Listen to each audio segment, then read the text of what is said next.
ഭഗവതിശരണം. ഇന്ന് നമ്മുടെ ഫെബ്രുവരി 28 എന്നെ കാണുകയും കേൾക്കുകയും ഈ യൂട്യൂബിലൂടെ സംവദിക്കുകയും ചെയ്യുന്ന എല്ലാവർക്കും ശ്രീനിവാസപ്പയുടെ വിനീത നമസ്കാരം. അപ്പോൾ ഇന്ന് 2 വീഡിയോ ഞാൻ ചെയ്യും. ഒന്ന് കുറച്ച് പ്രാർത്ഥനയുടെ കാര്യം, ജനറലായിട്ട് നമ്മൾ മനസ്സിലാക്കേണ്ട കുറച്ച് കാര്യങ്ങൾ.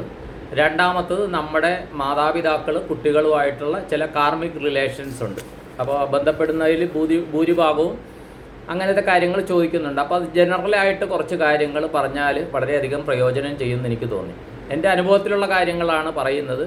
ഒന്ന് പറയാം. ഇന്നലെ എനിക്ക് ഫെബ്രുവരി 27 3:40 ഫെഡറൽ ബാങ്കിൻ്റെ ഒരു ജിപേയിൽ നിന്ന്, അത് തുടങ്ങുന്നത് 91 തീരുന്നത് 04 എന്നുള്ള നമ്പറിൽ നിന്ന് 1000 രൂപ അയച്ചിട്ടുണ്ട്.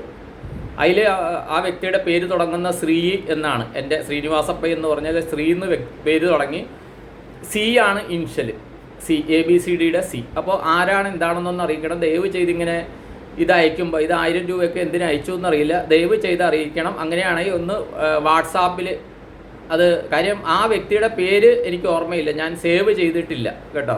ദയവ് ചെയ്തൊന്ന് അറിയിക്കണം. കാര്യം എന്ന് വെച്ചാൽ പണം വാങ്ങുന്നത് ഒരു കാർമ്മിക ബന്ധനമാണ്. അത് അതിൻ്റേതായ ഭവ്യതയോടെ കുറേ കാര്യങ്ങൾ ചെയ്യാൻ ഞാൻ ബാധ്യസ്ഥനാണ്. ഇല്ലെങ്കിൽ എനിക്കിത് കാർമ്മിക ഇതുണ്ടാക്കും. ദയവ് ചെയ്ത് അതുകൊണ്ടൊന്ന് സഹകരിക്കണം. പിന്നെ വേറെ ഇതെന്ന് വെച്ച് കഴിഞ്ഞാൽ ഞാൻ ജ്യോതിഷ പണ്ഡിതനാണെന്ന് ദയവ് ചെയ്ത് ആരും വിചാരിക്കരുത്. ഇപ്പോൾ ഇന്നലെ തന്നെ ഒരു ഇതുണ്ടായി. ഒരു നല്ല പ്രായമുള്ള 10-75 വയസ്സുള്ള ഒരു ചേട്ടൻ ബന്ധപ്പെട്ടിരുന്നു, മെസ്സേജ് അയച്ചിരുന്നു. അപ്പോൾ അദ്ദേഹത്തിൻ്റെ ഇത് വെച്ചിട്ട് ഞാൻ പറഞ്ഞു ജനനശിഷ്ടം രാഹുർദശ അറിയിച്ചിട്ടില്ല എന്ന് പറഞ്ഞു. ഉടനെ അദ്ദേഹം പറഞ്ഞു ആ നാളിന് മെസ്സേജാണ് അയക്കുന്നത്, വിളിച്ചിട്ടില്ല, ഇന്ന് വിളിക്കേണ്ടതാണ് അദ്ദേഹത്തിന്. അപ്പോൾ വ്യാഴദശയല്ലേ വരുന്നതെന്ന് എൻ്റെ അടുത്ത് ചോദിച്ചു. ഞാൻ പറഞ്ഞു സോറി, എനിക്ക് ഇതിൽ ഞാൻ വലിയ ജ്യോതിഷത്തിൽ ബൈഹാർട്ടൊന്നുമല്ല, ഞാൻ സൂചന കിട്ടാൻ മാത്രമാണ് ഈ ഇത് ചോദിക്കുന്നതെന്ന് പറഞ്ഞ്. അപ്പോൾ അതിന് ക്ഷമിക്കണമെന്ന് ഞാൻ പറഞ്ഞു. പക്ഷേ അത് കഴിഞ്ഞപ്പോൾ അദ്ദേഹം പറഞ്ഞ് അദ്ദേഹത്തിന് അനുഭവങ്ങൾ രാഹുദശയുടെ എഫക്റ്റാണെന്ന് പറഞ്ഞു, അദ്ദേഹം ജനനം തൊട്ട്. കാര്യം ആ ചോദിക്കാമെന്ന് ഞാൻ പറഞ്ഞില്ലേ, പലതും ഇൻഡ്യൂഷൻ വെച്ചാണ് ചോദിക്കണത്. ശരിക്കും ജ്യോതിഷം, നിങ്ങൾ ജ്യോതിഷ പണ്ഡിതന്മാരോട് പോകുമ്പോൾ അവർ പറയുന്നതും ഞാൻ പറയുന്നതുമായിട്ട് വ്യത്യാസങ്ങളുണ്ടാകും. ഞാൻ അനുഭവത്തിൽ നിന്ന് മാത്രം പറയുന്നതാണ്. എൻ്റെ ഗുരു പറഞ്ഞു തന്ന കാര്യങ്ങൾ സാധാരണക്കാർക്ക് വേണ്ടി അനുഭവത്തിൽ നിന്ന് പറയുന്നതാണ്. അല്ലാണ്ട് ഞാൻ ജ്യോതിഷ പണ്ഡിതനാണ്, ആസ്ട്രോളജി കൺസൾട്ടേഷനൊക്കെ വേണമെന്ന് പറയുന്നത് ദയവ് ചെയ്ത് എനിക്ക് അതിനുള്ള യോഗ്യതയൊന്നുമില്ല. ഞാൻ തന്നെ എന്തെങ്കിലും കൺസൾട്ടേഷൻ വേണമെങ്കിൽ ശ്രീ മിത്രാത്മജൻ സാറിൻ്റെ അടുത്താണ് കൺസൾട്ടേഷൻ എന്ന് പറഞ്ഞാൽ അദ്ദേഹത്തിൻ്റെ കിട്ടാൻ ടൈം പിടിക്കും. ഇപ്പോൾ കഴിഞ്ഞ ആഴ്ച ഒരെണ്ണം കൺസൾട്ടേഷൻ എൻ്റെ മോൻ്റെ കാര്യത്തിൽ ചെയ്തു. അദ്ദേഹം വളരെ ബ്രില്യൻ്റ് ആയിട്ട് ഓൺലൈനിലും അദ്ദേഹം കൺസൾട്ടേഷൻ കൊടുക്കുന്നുണ്ട് കേട്ടോ. ഭാഗ്യമുള്ളവർക്ക് പെട്ടെന്ന് കിട്ടും. അദ്ദേഹം ഞാൻ നോക്കിയിട്ട്, കാര്യം ആ ബാക്ക് മീഡിയയിൽ വന്ന് അദ്ദേഹം ഇൻ്റർവ്യൂ കൊടുത്തതുകൊണ്ടാണ് ഞാൻ ബന്ധപ്പെട്ടത്. എനിക്ക് അത് മിസ്സായി, കാര്യം ഫോൺ കേടായപ്പോൾ. പിന്നെ അത് വേറൊരു ദിവസം കിട്ടി. അത് ഇനി ഒരു ദിവസം കൂടി എനിക്ക് കിട്ടാണ്ട്, അത് ഈ ആഴ്ച കിട്ടും. മനസ്സിലായി. അദ്ദേഹം നന്നായിട്ട് ലൈവ് ആസ്ട്രോളജി ഒക്കെ ചെയ്യുന്ന ആളാണ്. അപ്പോൾ ജ്യോതിഷ പണ്ഡിതൻ എന്ന് പറഞ്ഞാൽ എനിക്ക് റെക്കമെൻഡ് ചെയ്യാനുണ്ടെങ്കിൽ അത് മിത്രാത്മജൻ സാറാണ്. പക്ഷേ അദ്ദേഹം എന്നെ വ്യക്തിപരമായിട്ട് അറിയില്ല, അതും ഞാൻ പറയാം. പക്ഷേ അദ്ദേഹത്തിൻ്റെ പാണ്ഡിത്യത്തെ തിയറിയെ ഞാൻ നമസ്കരിക്കുന്നു. പിന്നെ വേറൊരു കാര്യം എന്താണെന്ന് വെച്ച് കഴിഞ്ഞാൽ, ഇപ്പോൾ ദക്ഷിണ അയച്ചാൽ അതിൻ്റെ സ്ക്രീൻഷോട്ട് വാട്സാപ്പിൽ അയക്കണം. അതുപോലെ പറഞ്ഞിട്ടുണ്ട്, ദക്ഷിണ വാങ്ങുന്നത് എനിക്ക് കാർമ്മിക ബന്ധം ഉണ്ടാക്കുന്ന കാര്യമാണ്. പിന്നെ ഒരു കാര്യം എന്ന് വെച്ച് കഴിഞ്ഞാൽ, ഇതിടുന്നത് കാര്യം ഈ വാട്സാപ്പിൻ്റെ ഒരു ഗുണവും ഇതും എന്താണെന്ന് വെച്ചാൽ ലാസ്റ്റ് മെസ്സേജുകൾ ഇട്ടത് മുകളിൽ വന്ന് നിൽക്കും. അപ്പോൾ ആദ്യം ഇട്ടവർ താഴെ പോകും. അപ്പോൾ അതിന് വേണ്ടിയിട്ട് എൻ്റെ ഒരു ഹമ്പിൾ റിക്വസ്റ്റ് എല്ലാവരോടും എന്താണെന്ന് വെച്ചാൽ, ഞാനിങ്ങനെ നിബന്ധനകൾ വയ്ക്കുന്നതിൽ വിനീതമായിട്ട് എന്നോട് ക്ഷമിക്കുക. അതും കൂടി പറയാം. നിങ്ങൾ വാട്സാപ്പിൽ ഇത് അയക്കുമ്പോൾ, ഡീറ്റെയിൽസ് അയക്കുമ്പോൾ ആദ്യം നിങ്ങൾ അയക്കേണ്ടത് ആ നമ്പറുള്ള വ്യക്തിയുടെ പേര്, അവരുടെ നാള് ചില നാളുകൾക്ക് 2 കൂറുണ്ട്, അറിയാമെങ്കിൽ കൂറ് അറിയിക്കുക. പിന്നെ അവരുടെ പ്രായം, പിന്നെ അപ്പോൾ താമസിക്കുന്ന, ഈ ബന്ധപ്പെടുമ്പോൾ താമസിക്കുന്ന സ്ഥലം. ഇപ്പോൾ എന്തെങ്കിലും തീർത്ഥയാത്രയ്ക്ക് പോയെങ്കിൽ അതൊന്നും പറയണ്ട, പക്ഷേ താൽക്കാലികമായിട്ട് ജോലി സംബന്ധമോ അല്ലെങ്കിൽ താമസിക്കുന്ന സ്ഥലം. അതുപോലെ സ്ഥിരമായിട്ട് വേറൊരിടത്ത് വീടുണ്ടെങ്കിൽ അതും കാണിക്കുക. ഇത് ടെക്സ്റ്റ് മെസ്സേജ് അയക്കുക. എന്നിട്ട് വേണം കാര്യം പറയാൻ. ചിലർ മക്കളുടെ കാര്യത്തിൽ ബന്ധപ്പെടുന്നുണ്ട്. പക്ഷേ എനിക്ക് ആദ്യം ഈ കണക്ഷൻ വരുന്നത് ആരാണെന്ന് അറിയണം. കാര്യം ഇപ്പോൾ വന്നതിലെ 90% ബാബാജിയായിട്ട് ബന്ധമുള്ള ആൾക്കാരാണ്. ഒന്നല്ലെങ്കിൽ വേറൊരു തരത്തിൽ അവർ ആ ലെവലിലുള്ളതാണെന്ന് സംസാരിച്ച് കഴിയുമ്പോൾ മനസ്സിലാകുന്നുണ്ട്. ഇപ്പോൾ ഞാൻ ഉദ്ദേശം ഒരു 30-40 പേരോട് സംസാരിച്ച് കഴിഞ്ഞു കേട്ടോ. ആ ഒരു ഇത് വെച്ചാൽ പറയണം. അപ്പോൾ ഇത്രയും കാര്യങ്ങൾ, നിങ്ങളുടെ പേര്, വയസ്സ്, നക്ഷത്രം, കൂറ്, അതുപോലെ ഇപ്പോഴുള്ള സ്ഥലം, അതുപോലെ സ്ഥിരമായിട്ടുള്ള സ്ഥലം. ഇപ്പോൾ ഗുരുവായൂർ കാണും, എന്തെങ്കിലും ജോലി ആവശ്യത്തിന് തിരുവനന്തപുരത്ത് താമസിക്കുന്നുണ്ടാകും, അത് രണ്ടും കാണിച്ചാൽ നന്നായിരിക്കും. ഞാൻ അത് വെച്ചാണ് ഓരോരുത്തരുടെ നമ്പർ സേവ് ചെയ്യുന്നത്. അതെൻ്റെ ഒരു സൗകര്യത്തിന് വേണ്ടി ചോദിച്ചതാണ്. ദയവ് ചെയ്ത് സഹകരിക്കുക, ഈ ഡിമാൻഡ്സിന് ക്ഷമിക്കുക. പിന്നെ പ്രതിവിധികൾ ഫോണിൽ വിളിച്ചാണ് ഞാൻ പറയുന്നത്, ഫോണിലൂടെ സംസാരിച്ചാണ് പറയുന്നത്. അപ്പോൾ സംസാരിച്ച് കഴിയുമ്പോഴത്തേക്കും ഞാൻ പറഞ്ഞ പ്രതിവിധികൾ പോസിറ്റീവായിട്ട് പേപ്പറിൽ എഴുതണം. അതിൽ തന്നെ ടൈപ്പ് ചെയ്യരുത്. കാര്യം പേപ്പറിൽ നമ്മളൊരിടത്ത് റെക്കോർഡ് ചെയ്യണം. കടലാസ് എന്ന് പറഞ്ഞു കഴിഞ്ഞാൽ ഒരു എനർജിയാണ്, നമ്മുടെ നോട്ടും എനർജിയാണ് അല്ലേ, പേപ്പർ കറൻസി എനർജിയാണ്. അതുപോലെ കടലാസ് എന്ന് പറയുന്നത് എനർജിയാണ്. ആ എനർജി ഉള്ളത് കൊണ്ട് കടലാസിൽ, ആ വാട്സാപ്പിൻ്റെ സ്ക്രീനിലല്ല എഴുതേണ്ടത്, കടലാസിൽ തന്നെ ഇത് എഴുതണം. ആർക്ക് വേണ്ടിയാണ്, ആരാണ് വിളിച്ചത്, അവരുടെ പേരും നാളും വയസ്സും എഴുതിയിട്ട് പറഞ്ഞ പ്രതിവിധികൾ എഴുതിയിട്ട് അതിൻ്റെ ഒരു സ്ക്രീൻഷോട്ട് എനിക്കും അയച്ചു തരിക കേട്ടോ. കാര്യം എന്താണെന്ന് വെച്ചാൽ സ്ക്രീൻഷോട്ടല്ല, എഴുതിയത് ഫോട്ടോ എടുത്തിട്ട് എനിക്ക് അയച്ചു തരിക. അതെനിക്കും എൻ്റെ ഭാഗത്ത് നിന്ന് സങ്കല്പം ചെയ്യാനുള്ളതാണ്. അതുകൊണ്ടാണ് ഇത് പറയുന്നത്. പിന്നെ ഈ ആരെങ്കിലും ദക്ഷിണ അയച്ചു കഴിഞ്ഞാൽ പിന്നെ ഒന്നുകൂടി ഞാൻ ചില കാര്യങ്ങൾ ചെയ്യാൻ ബാധ്യസ്ഥനാണ്. അതുകൊണ്ട് ദയവ് ചെയ്ത് ആരും ദക്ഷിണ അയക്കരുത്. ദക്ഷിണ അയച്ചാൽ കുറച്ച് കാർമ്മിക ബന്ധമുണ്ട്, കുറച്ച് കാര്യങ്ങൾ ഞാൻ ചെയ്യാൻ ബാധ്യസ്ഥനാണ്. അതുകൊണ്ട് ഇനി അഥവാ ആരെങ്കിലും അയച്ചു കഴിഞ്ഞാൽ ദയവ് ചെയ്ത് ഈ പ്രതിവിധികൾ അയച്ചതിന് ശേഷം അവരുടെ ഫോട്ടോയോ അല്ലെ കുടുംബസമേതമുള്ള ഫോട്ടോ, നമ്മൾ സംസാരിച്ചതിന് ശേഷമുള്ള ഫോട്ടോ അയക്കണം. ആ ഫോട്ടോയോ കുടുംബസമേതമുള്ള ഫോട്ടോയാണെങ്കിൽ ആ ഓർഡർ അനുസരിച്ച് ആരാണ്, ഇപ്പോൾ പേര്, ഇപ്പോൾ ഹസ്ബൻഡാണ് ഇത് ചെയ്യണേ, വൈഫിൻ്റെ പേര്, നാള് അറിയാമെങ്കിൽ നാള്, പ്രായം എനിക്ക് അയച്ചു തന്നിട്ടുണ്ടെങ്കിൽ കുഴപ്പമില്ല, പേരുകൾ മാത്രമെങ്കിലും എഴുതുക കേട്ടോ. അതുകൂടി ചെയ്യണം. കാര്യം അത് വെച്ച് ഞാൻ സങ്കല്പം കൊടുക്കാൻ ബാധ്യസ്ഥനാണ്. വെറുതെ കാശ് വാങ്ങിച്ച് വെച്ചു എന്ന് പറഞ്ഞിട്ട് കാര്യമില്ല കേട്ടോ. അതുകൊണ്ട് ദയവ് ചെയ്ത് കഴിയാവുന്നതും ദക്ഷിണകൾ അയക്കാണ്ടിരിക്കാതെ എനിക്ക് കാർമ്മിക ബന്ധം ഉണ്ടാക്കുന്നുണ്ട് എന്ന് പറഞ്ഞിട്ട്, ഫ്രീ ആണെന്ന് പറഞ്ഞിട്ട് വെറുതെ ഇതും ചെയ്യരുത്, അതും കൂടി പറയുന്നു. പിന്നെ ചിലർക്ക് ചില പ്രതിവിധികൾക്ക് ചില സാധനങ്ങൾ വാങ്ങിക്കാൻ പറഞ്ഞിട്ടുണ്ട്. എന്തെങ്കിലും ലോഹത്തിൻ്റെ സാധനമായിരിക്കും, അല്ലെങ്കിൽ ചില വസ്ത്രങ്ങളായിരിക്കും, ചില കളർ വസ്ത്രങ്ങളായിരിക്കും.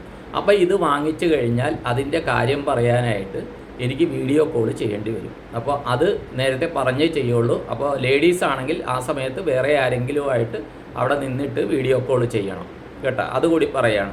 ആ സമയത്ത് ആവശ്യമുണ്ടെങ്കിൽ അതിനെന്തെങ്കിലും മന്ത്രം എന്ന് പറഞ്ഞാൽ എനിക്ക് ഗുരു പറഞ്ഞു തന്ന മന്ത്രം എന്തെങ്കിലും ആവശ്യമുണ്ടെങ്കിൽ തരും. അതും ചൊല്ലാൻ കഴിയുമെങ്കിൽ മാത്രം ശരിയെന്ന് പറയുക, ഇല്ലെങ്കിൽ ബുദ്ധിമുട്ടാണെന്ന് പറയുക. ഒരു കുഴപ്പമില്ല കേട്ടോ. സാധിക്കുമെങ്കിൽ മാത്രം ആ മന്ത്രം ഞാൻ ചൊല്ലാമെന്ന് പറയാവുള്ളൂ. അല്ലാണ്ട് ഈ മന്ത്രം ചൊല്ലിയാലും എല്ലാം നടക്കുകയുള്ളൂ എന്ന് വിചാരിച്ച് ആരും ഏക്കരുത് പ്ലീസ്. അതൊന്ന് ഇത് ചെയ്യുന്നു. അത് കാര്യസാധ്യത്തിന് ലളിതമായിട്ടുള്ള ഇതാണ്, അത് ഗുരു ഉപദേശിച്ച് തന്നതാണ്. പിന്നെ ദക്ഷിണ അയക്കുമ്പോൾ കണ്ടീഷൻ വയ്ക്കരുത്. ഇപ്പോൾ ഒരു പാർട്ടി എനിക്ക് ദക്ഷിണ അയച്ചു തന്നു, അപ്പോൾ ഞാനിങ്ങനെ കാശ് ഇതൊന്നും ഇല്ലയെന്ന് പറഞ്ഞപ്പോൾ അയച്ച ആൾ അവർ വിദേശത്താണ്, സ്വദേശത്തുനിന്ന് ആൾ അയച്ചു. അപ്പോൾ എന്താവശ്യത്തിനാണെന്ന് ചോദിച്ചപ്പോൾ പറഞ്ഞ ആളോട് പറഞ്ഞ അന്നദാനം എന്ന് പറഞ്ഞു. അപ്പോൾ ഈ അന്നദാനം ഞാൻ ഉദ്ദേശിച്ച, അവർ പണം അയച്ചാൽ ചെയ്യേണ്ട ഒരു ക്ഷേത്രം ഞാൻ ലോക്ക് ചെയ്തിരുന്നു. ഇവരൊരു തുക അയക്കുമെന്ന് എനിക്കറിയാം. അപ്പോൾ ഞാൻ ഉദ്ദേശിച്ചതിനേക്കാളും കൂടുതൽ തുക അയച്ചവർ. ഞാൻ 1500 ഉദ്ദേശിച്ചത്, പക്ഷേ 2000 രൂപ അയച്ചു. അപ്പോൾ അന്നദാനം എന്ന് പറഞ്ഞൊരു കണ്ടീഷൻ വെച്ചു. പക്ഷേ ആ ക്ഷേത്രത്തിൽ ഞാൻ വിചാരിച്ച കാര്യം, ഞാനിനി പോണത് ഈ 2-3 ദിവസത്തിനുള്ളിൽ അവിടെ പോവുള്ളൂ. അപ്പോൾ അന്നദാനം എന്ന് പറഞ്ഞ് എനിക്ക് ചീട്ടാക്കണം. കാര്യം കണ്ടീഷൻ വെച്ച് തന്നാൽ ഇപ്പോൾ ഇത്രയും ദിവസം എൻ്റെ കയ്യിൽ ഇരുന്നതിൻ്റെ പലിശ സഹിതം ഞാനത് കൊടുക്കണം. അപ്പോൾ അതുകൊണ്ട് ദയവ് ചെയ്താലും കണ്ടീഷൻ വെച്ച് അയക്കരുത്. അയക്കുന്നത് വളരെ കുറഞ്ഞ തുക വേണം അയക്കാനായിട്ട് പ്ലീസ്. പിന്നെ പ്രാർത്ഥന, പലരും പ്രാർത്ഥന. ഇപ്പോൾ കഴിഞ്ഞ ദിവസം സംസാരിച്ചപ്പോൾ ഒരു വ്യക്തി, വിദേശത്തുള്ള ഒരു വ്യക്തിയോട് സംസാരിച്ചപ്പോൾ അദ്ദേഹത്തിൻ്റെ എനർജി, അദ്ദേഹത്തിൻ്റെ ആൻറ്റി എന്നെ കോണ്ടാക്ട് ചെയ്തിരുന്നു. അപ്പോൾ അവിടെ പഠിക്കാൻ പോയതാണ്. അപ്പോഴത്തേക്കും ഒരു അയ്യപ്പൻ്റെ എനർജി എനിക്ക് കണക്ട് ചെയ്തു. അപ്പോൾ ഞാൻ ചോദിച്ചപ്പോൾ അവർ താമസിക്കുന്ന സ്ഥലത്തിനടുത്ത് അയ്യപ്പ ക്ഷേത്രം ഉണ്ടെന്ന് പറഞ്ഞു. അപ്പോൾ ഇദ്ദേഹമായിട്ട് ഇന്നലെ വീഡിയോ കോൾ ചെയ്യണമെന്ന് പറഞ്ഞ് വീഡിയോ കോൾ ചെയ്തു. അപ്പോൾ ഞാൻ അദ്ദേഹത്തിനോട് പറഞ്ഞു, താങ്കളുടെ ദേവത ഏതാണ്, ഇഷ്ടദേവത ഏതാണെന്ന് ചോദിച്ചപ്പോൾ അദ്ദേഹം പറഞ്ഞു അയ്യപ്പനാണെന്ന് പറഞ്ഞു. അപ്പോൾ ഞാൻ പറഞ്ഞു, നിങ്ങളുടെ ആവശ്യം അയ്യപ്പനോട് പറയുക.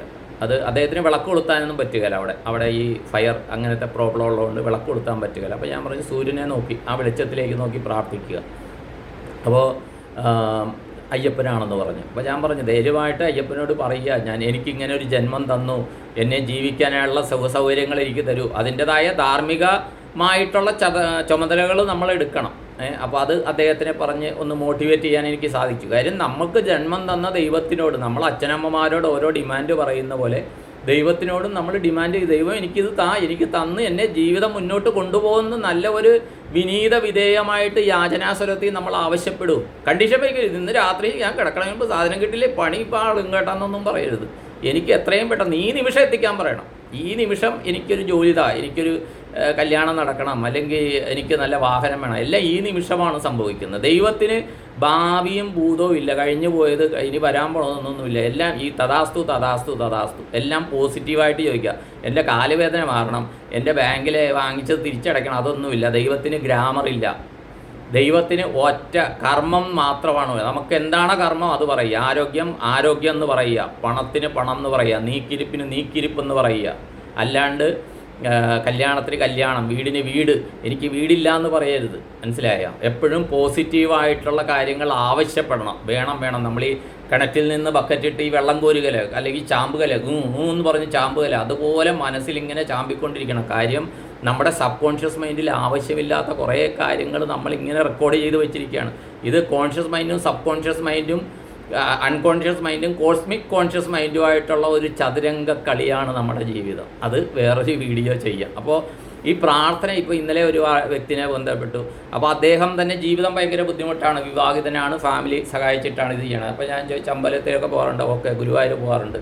ഗുരുവായൂർ ഇതാണ്. അപ്പോൾ എങ്ങനെ പോകുന്നു? അത് വീട്ടുകാരൊക്കെ തരുന്ന ഇതാണ്. വിളക്ക് വയ്ക്ക് പ്രാർത്ഥിക്കാറുണ്ടോ? വിളക്ക് വയ്ക്കാറുണ്ട്. പ്രാർത്ഥിക്കാറുണ്ടോ? ഇല്ല. ഹസ്ബൻഡും വൈഫും കൂടി ഒരു ടൗണിൽ താമസിക്കുകയാണ്. അപ്പോൾ ഞാനിത് ഓരോരുത്തരുടെ അനുഭവം പറയുന്നത് എന്തുകൊണ്ടാണെന്ന് വെച്ച് കഴിഞ്ഞാൽ, നമ്മളെല്ലാവരും ഇതുപോലെ പല പല അനുഭവങ്ങളിലൂടെ ഉണ്ടായിരിക്കും. അപ്പോൾ ഞാൻ അവരോട് പറഞ്ഞതെന്ന് വെച്ചാൽ, ഒരു വിളക്ക് എത്ര നേരം കത്തിക്കണം? അപ്പോൾ എൻ്റെ ഗുരു പറയണത് 1 നാഴികയാണ് കത്തിക്കേണ്ടത്. 1 നാഴിക എന്ന് പറഞ്ഞാൽ 24 മിനിറ്റാണ്. അപ്പോൾ കഴിയാവുന്നതും നമ്മൾ ഒരു നിലവിളക്കാണ് കത്തിക്കണമെങ്കിൽ 2 കിഴക്കോട്ടും പടിഞ്ഞാറോട്ടും തിരിയിട്ട് കത്തിക്കുക. പിന്നെ എപ്പോഴും ഇപ്പോൾ കിട്ടണ നല്ലെണ്ണ മായമാണെന്ന് പറയുന്നു. അപ്പോൾ നല്ല വെളിച്ചെണ്ണ ഇടുക. പിന്നെ വിളക്ക് കത്തിക്കുമ്പോൾ അതിൻ്റെ ഒരു ഗന്ധം വരണം. അപ്പോൾ അതിനുകൊണ്ട് അതിൽ കുറച്ച് ഇതൊഴിക്കുക, നെയ്യൊഴിക്കുക. എന്നിട്ട് 24 മിനിറ്റ് ഇരുന്ന് പ്രാർത്ഥിക്കുക. അപ്പോൾ അദ്ദേഹത്തിനോട് പറഞ്ഞ്, നിങ്ങൾ ഇത് ചെയ്തിട്ട് കൃഷ്ണനെ പോയി തൊഴുന്നുണ്ട്, എന്നാൽ കൃഷ്ണന് ഏറ്റവും ഇഷ്ടപ്പെട്ടൊരു മന്ത്രം ഹരേ രാമ രാമ രാമ ഹരേ ഹരേ, ഹരേ കൃഷ്ണ കൃഷ്ണ കൃഷ്ണ ഹരേ ഹരേ ചൊല്ലാറുണ്ടോ? ഇല്ല. അപ്പോൾ ദയവ് ചെയ്ത് 24 മിനിറ്റ് ഒരു ദിവസം സന്ധ്യാകാലത്ത് മതി. രാവിലെ സൂര്യനെ നോക്കി പ്രാർത്ഥിച്ച് നമ്മുടെ ഡിമാൻഡ് പറഞ്ഞാൽ മതി. അത് അദ്ദേഹം ഏറ്റുകൊള്ളും. സന്ധ്യാകാലത്ത് ഈ വിളക്ക് പ്രാർത്ഥിച്ചിട്ട് അതിൽ ഡിമാൻഡ് പോസിറ്റീവായിട്ട് പറയും. അതോടൊപ്പം തന്നെ ഒന്ന് ഹരേ രാമ രാമ രാമ ഹരേ. അദ്ദേഹം കൃഷ്ണഭക്തനായതുകൊണ്ട് ഞാൻ പറഞ്ഞതാണ്. പിന്നെ ചെയ്യേണ്ടത്, എപ്പോഴും വിളക്ക് കത്തിക്കുമ്പോൾ ഒരു കാര്യം മാത്രം നമ്മൾ ശ്രദ്ധിക്കുക. പരാശക്തിയുടെ പ്രതീകമാണ് വിളക്ക്. നമ്മൾ ഭഗവതി സേവ ചെയ്യുന്നത് വിളക്ക് കത്തിച്ചാണ്. വേറെ ഒരു ദേവതയില്ല. ഗണപതിക്ക് പൂജയും ഹോമവും ഉണ്ട്. ഹോമം ചെയ്യുമ്പോൾ തന്നെ ഒരു ഭാഗത്ത് ഗണപതി സങ്കല്പം വെച്ച് പൂജയും ചെയ്യുന്നുണ്ട്.